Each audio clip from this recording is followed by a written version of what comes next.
Thanks very much for the introduction. I was just having a bit of trouble with screen sharing, but I hope you can see my screen now. Yes, it's clear. Great. Yeah, it's great to have a chance to be a part of this event. I'm going to be presenting some findings from a scoping review, which some colleagues and I conducted, which was published a couple of months ago, applying a food environment lens to understand drivers of fish intake in the African Great Lakes region. So it's a partnership between the Natural Resources Institute at the University of Greenwich and World Fish. So our interest in fish stems from the fact that it's a really excellent form of nutrition, highly nutrient-dense food, including macronutrient-rich, with great scope to improve nutritional quality of diets, which for many of the most vulnerable continue to be based on staple foods. And reports like the Eat Lancet report kind of advocate for fish as one of the better animal source food options, as having a key role in healthy, sustainable diets. So the Planetary Health Reference Diet allows for up to 100 grams of fish consumption per day. And we recognise fish to be highly acceptable and relatively affordable in many settings. So the African Great Lakes region is kind of variably defined, but kind of spans countries in Eastern and Southern Africa, where we see persistently high levels of chronic undernourishment, food insecurity, alongside this emergence of complex coexisting nutritional challenges that we've been hearing about in other presentations today. The Great Lakes in this area are amongst the most important freshwater ecosystems in the world, contributing to diets and livelihoods and national economies. And so there's great scope to address some of these complex nutritional challenges through sustained improvements in aquaculture and fishery systems, as well as fish imports. So why a food environment lens? We decided this would be an effective way to structure a review to try and understand the factors that mediate access to specific foods, in this case fish, by considering the different dimensions of a framework and looking at how fish access might vary between individuals and settings. So our focus on food environments was within a broader kind of food system framing to address our key research question. We were interested both in the quantity of evidence that was available, its geographic distribution across countries of the African Great Lakes region. And well, we recognise it to be important in some cases to consider variation between personal food environments and external food environments. We found that in practice, when we were filtering studies, it was quite difficult to operationalise these concepts to distinguish, for example, between food prices and food affordability as drivers of fish access. So we decided to simplify, and we've clustered our evidence within the study against 6 dimensions. So after searching our databases and screening and assessing our studies, we ended up with 33 studies that met our eligibility criteria and have been included within this review. When we look at their distribution, we can see that geographically, we had a predominance of studies from Kenya, Malawi, and Tanzania across dimensions of the food environment. It's interesting to see some parallels with the presentation of Winnie and her colleagues earlier. We saw prices and affordability emerging as the most represented factor mediating fish access, followed by acceptability and availability and physical access. And we didn't find any studies that related to the effect of policy conditions on fish access and consumption.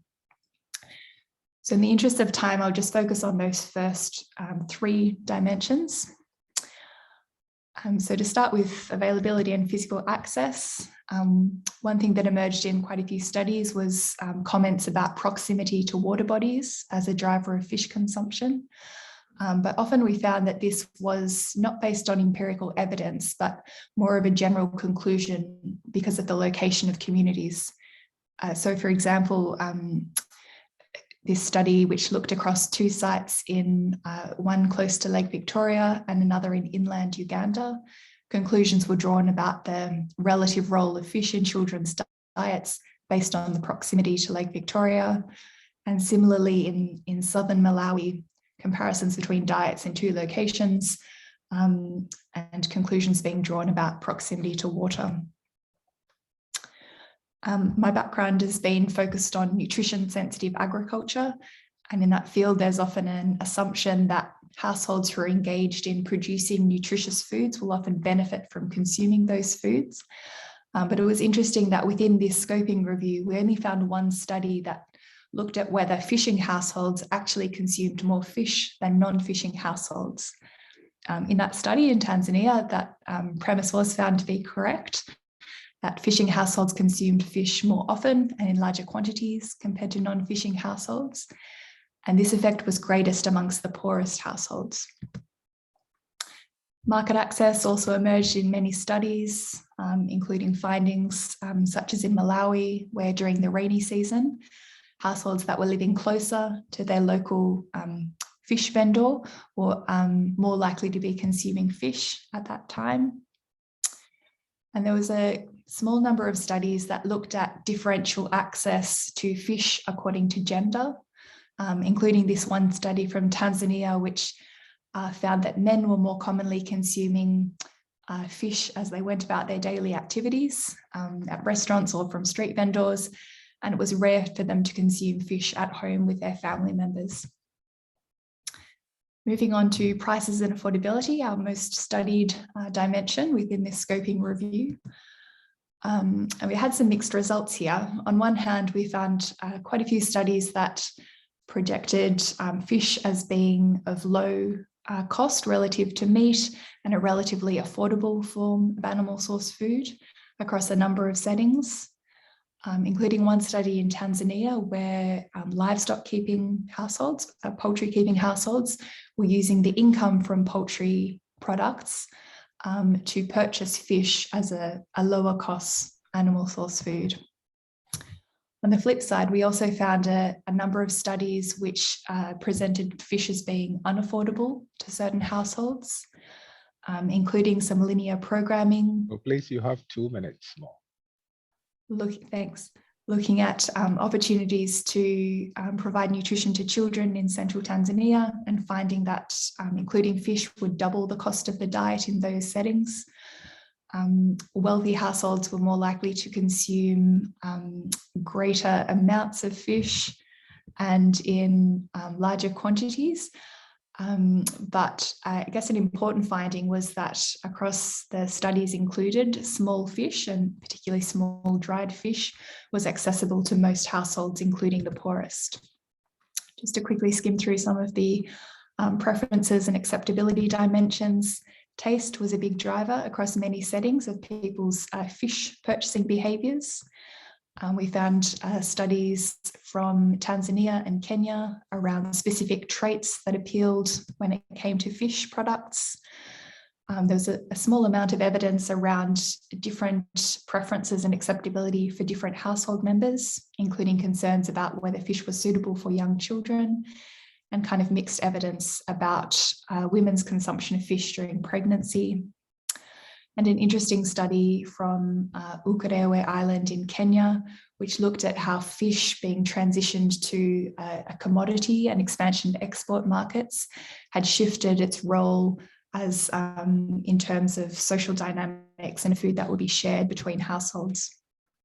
So just to finish up with some conclusions, we found that using a food environment framework to conduct this scoping review worked quite well to structure our appraisal of evidence. Of the 33 studies, we only found 2 that actually explicitly used a food environment framework, and the rest we were kind of appraising that, bringing that lens to our review. I won't kind of run through the key findings in terms of drivers again, but just to kind of finish with a few research and policy implications.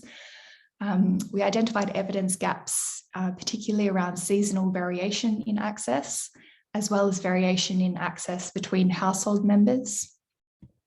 And I guess we'd highlight the importance of context-specific assessments as actions are put in place to expand fish supply chains within the region. We think it's really important to think about local settings and the potential for some trade-offs and conflicts between the effects that these programs could have. And I guess just to finish, important to promote a diversity of fish species, recognising the important role of small dried fish being both nutrient rich and more accessible than larger fish, and that this should be combined with behaviour change communication to make sure that nutritious foods are actually consumed by the most vulnerable. Thanks very much, and happy to take questions.